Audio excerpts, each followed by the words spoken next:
In the previous episode, I was out on my summer cruise when I suddenly decided to convert my boat from bermudian to an outside jibing crab claw ketch. By an outside jibe, I mean that the sail swings around the front of the boat and then back in the other side. This is quite different to how people normally do it, but I think it has many advantages. And this boat never tacked well, so I've traded tacking for a really nice jibe. I was so happy with it that I continued sailing down the coast. I got some nice footage, but I think I need a longer selfie stick. Tairua. It's really strong tidal currents here, and way too many jet skis for my taste. Today I might head to Bowentown. That'll be double the current previous biggest trip, 15 miles yesterday, 30 miles. But if the wind changes, it's threatening to change south or west in the evening, which will make getting in more difficult. I might continue another 10 miles to Tauranga, which will have a straight sail in the entrance, and the tide should be rising, so it should be good by then. There was enough swell yesterday to like surf in just around this corner here, but now it's dead flat.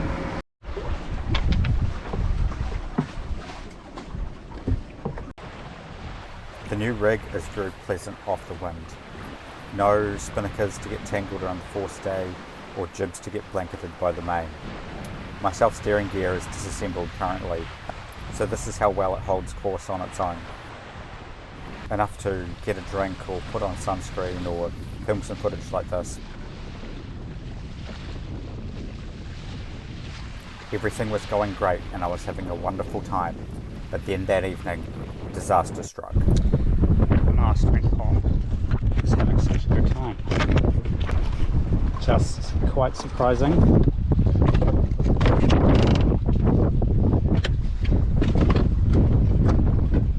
But that entrance over there is actually only a couple of miles away. I might have about a motor there.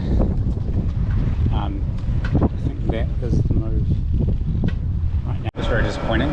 Drove it back up Mast. I wonder if it's as strong or stronger. Okay, so we're motoring in, desailing in with just a mizzen. We're actually going nearly 3 knots, just with the proa sail to windward, and just a little bit of electric. So we're actually going to get there in not too much time.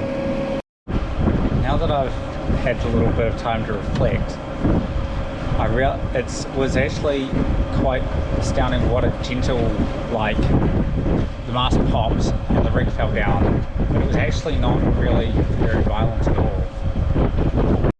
Bowentown has a bar entrance, but the conditions were very benign and the tide was in my favour, as planned. Just around the corner there was a very nice looking anchorage, and I was safely anchored by dark. Okay, it's the morning. Let's survey the damage.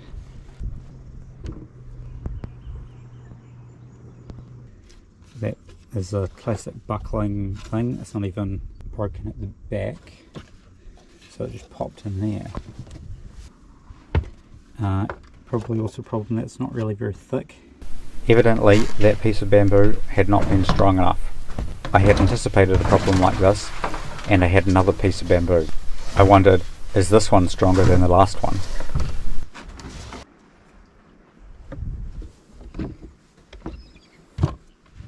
Okay, the backup one is slightly thicker, has longer nodes, so that's actually a bad sign, I think. But does look older, which makes it stronger. Well, looking older doesn't make it stronger, being older makes it stronger, but looking older that's what I can tell. I can observe it looks older. I looked up how you calculate the buckling strength of a column. I don't have the information to fully calculate it, but the formula did give me some good clues. So the length of the column is a big factor.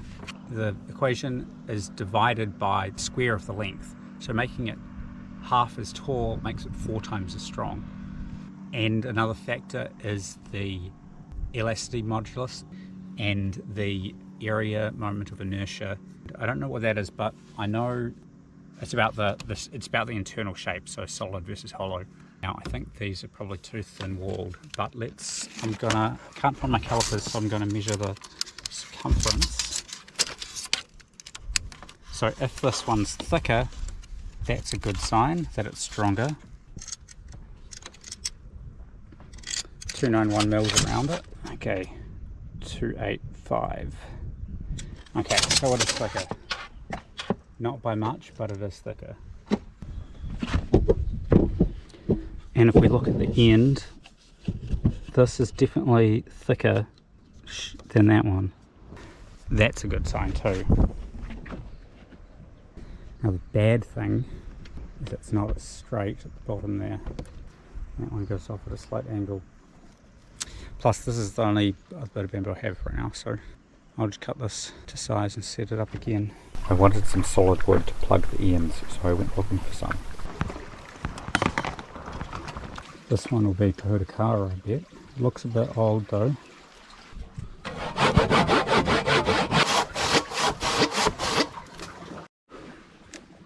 Really hard. I like it. Oh yeah, the sapwood's a bit soft, but the centre is really good. Gives me a plan, but I think I need a thicker one. Most of the way through this one, and jumping on it doesn't break it, so it seems like good wood inside. Got to there. That looks solid as.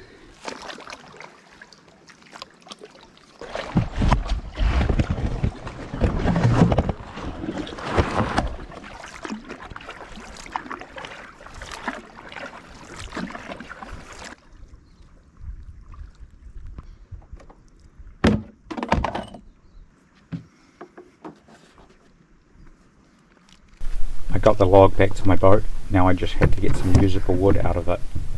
That mainly meant removing the sapwood.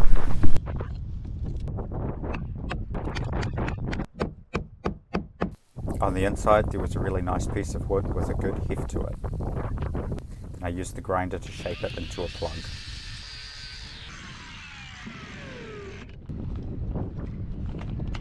I glued that in and went for a bit of an explore while the glue set. See this terraced area up on the headland. If you're from New Zealand, you know exactly what this is. But if you're not, it might look like some kind of evidence of an ancient ruin. I hope that's what you see. Well, it's actually not a terribly ancient one. It was a narrow fortress. It would have been in active use less than 200 years ago. It's pretty crazy to stand here and think. Only not that long ago this was the home of people living very different. It was low tide now, so I wanted to have a look at where the channel in the bar was. I'd come in on high tide in pretty mild conditions, and I think I would actually come over that shallow area on the left. In the morning I got the new mast up, and on the rising tide I sailed deeper into the harbour. The inside of Tauranga Harbour is very shallow, and even though I only draw about knee-deep water, I had to do this bit at high tide.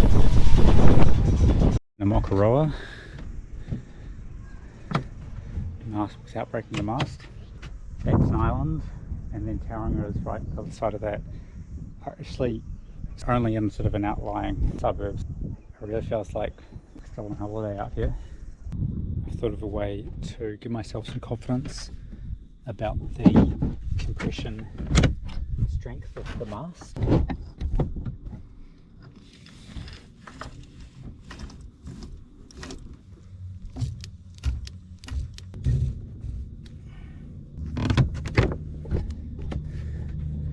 Okay, well I got up to nearly 100 kgs. It's still straight. That's not really enough to ease my mind though, because I calculated that the force on the sail, 25 knots, we're 250 kgs. A couple days later, I broke the mast again. This time I broke both masts. So I think it's time for solid wood. Well, for timber. I had a little bit of extra length on the mizzen, so I cut off the broken bit and set it up again. Just having the mizzen up makes it much easier to steer the boat when motoring to windward, and it does provide a little bit of push too.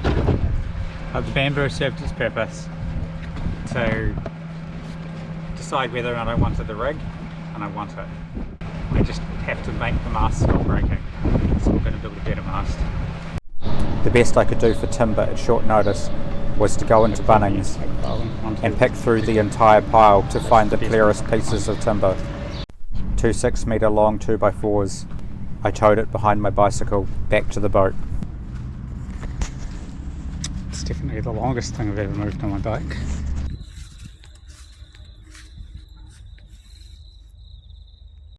The next day I set about hollowing it out to save weight, building a jig for my router to make it simple as possible. Here's the new gadget. So with this, I'll be able to just go backwards and forwards and only need to adjust the depth. This took basically all day between milling out the channels and recharging the batteries.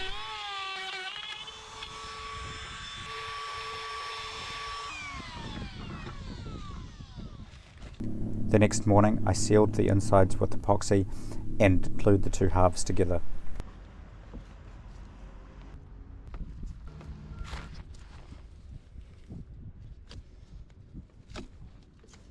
There were a couple of small knots and I just put a bit of fiberglass over those. The new mast was too heavy to simply lift up, so I used the mizzen as a crane. And then once it was mostly vertical, I could carry the mast into the step. The wind was forecast to pick up quite a bit in the afternoon, so I took it out sailing to see if I could break the new mast. I couldn't. Now it was time for the reason I had actually come to Tauranga, visiting a friend. John had this pretty cool setup at the back of a farm. A few tents, a workshop, hot running water, and a large pile of wood, which had offered me to help build a mast. But first let me tell you about how I actually know John.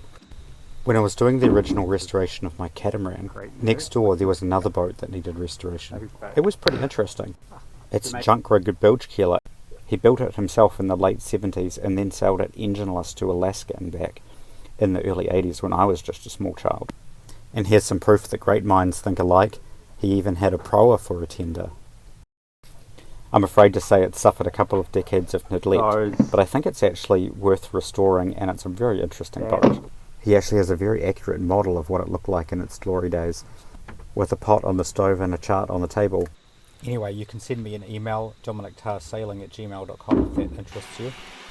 John had a collection of Douglas fir, and we managed to find a good piece to build a new mizzen. He had a table saw and lots of clamps and things, so we went for a straight box section design. And we used his 10-year-old epoxy, which actually worked just fine. It was great to have a second pair of hands to align things and so on, and very enjoyable to be working with someone rather than alone for a change. And while that epoxy was setting, we found the time for a bit of four-wheel driving to go and fetch some more bamboo.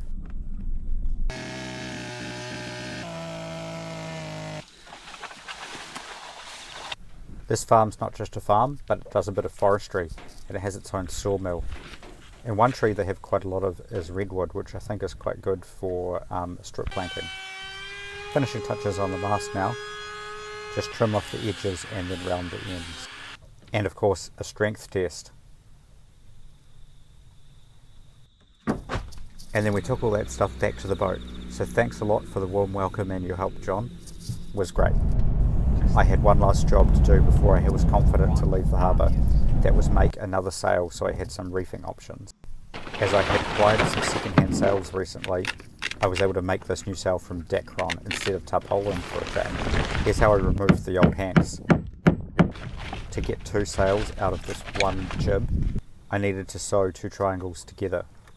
I was anchored next to a very quiet cul-de-sac, so I just laid it out on the road. I glued the sail together with contact adhesive. This is just to hold it together while I sew it. I also reinforced the edges with a bolt rope, but I did this on the grass so that I could stake out the rope and hold it tight. The new sail was about 13 square metres, so if I dropped the other sails and just had this up, it would be about equivalent to the stay sail and double reefed main, what I'd use in about 25 knots. I also rebuilt the base of the steering gear to use more bamboo and so that it didn't depend on the backstay, which was gone now. Finally, I was ready to sail away again. I had an appointment to keep that I couldn't really back out of. My own birthday party. Subscribers to my channel will know that I like to make things difficult, and so I organised my birthday party to be boat access only. I had about 100 miles to cover for that, but I was more confident now that everything was strong enough. The wind went away for a bit, and I messed around trying to see if I could fly the mid-sized sail in the middle.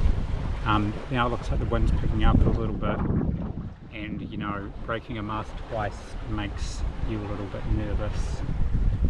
The idea with the mid-sized sail was to be able to reef, but I ended up unreefing, giving myself 40 square metres of sail. I prefer to sail the boat if at all possible, so it's important to have good light air performance. 20:32, got about an hour to go. Yeah, sailed through the night. Just one mishap with the step that broke, that piece of wood clicked off, so, and that had broken yesterday, that broke at the same time. And the mast fell over, hit a big thud, and yeah, but that was easy to put back up. Yeah, got about an hour to go. I had sailed through the night and then I made a pit stop in Trifina, waited for some bad weather to pass, then onwards towards Carwell. We're sailing dead downwind. In conditions that on the Bermudian rig I'd have the spinnaker up. So I was wing and wang, and I was going, seemed like a little bit under 5 knots, which isn't enough. I've got the 2 larger sails up, wing and wing, going pretty good. I took the filled this because with it out, it just really knocks the wind on the mainsail. One of the things I don't like about the Bermudian rig is sailing downwind. The main blocks the jib and there's the risk of jibing, which ruins what should be the most pleasant direction to sail. With the wing and wing crab claws, however, this is really well balanced and easy for the self-steering to manage. A little later, in Maharangi, I broke the mizzen step again. Definitely 20 knots. And I jibed and it broke. I didn't realise how bad it was. I broke the plywood. Never seen plywood break like that before. I think this definitely came off first and then that pulled out, but I think this should have bolts all the way through. There was a hardware store within bicycle range. The next day I had it fixed. A couple of days later, during my birthday festivities, I took 10 people out on board. We just jibed back and forth in the bay while drinking a few beers, and since the boom swings around the outside, nobody had to duck out of the way so they didn't hit the head. It was a lot easier to have this many people on board than it would have been with the Bermudian rig, not just from the boom hitting your head, but getting slapped in the face by a flogging jib. Then I went and hung out on Carwell Island for a week. Had some quite strong wind getting over there. Didn't break anything this time. I'm filming from this angle so I can see how much the spars bend. Not that much. I'd been out cruising for several months now, and before that, 6 months in the boatyard. So I had a few friends back on land that I wanted to visit. So it was time to head back to my mooring so I could park the boat. And this also makes a good place to finish the episode. So thanks for watching. That's some of the problems I encountered re-rigging my boat as a crab claw. Please post a comment. Sorry it took so long to finish this video. Hopefully the next one doesn't take as long.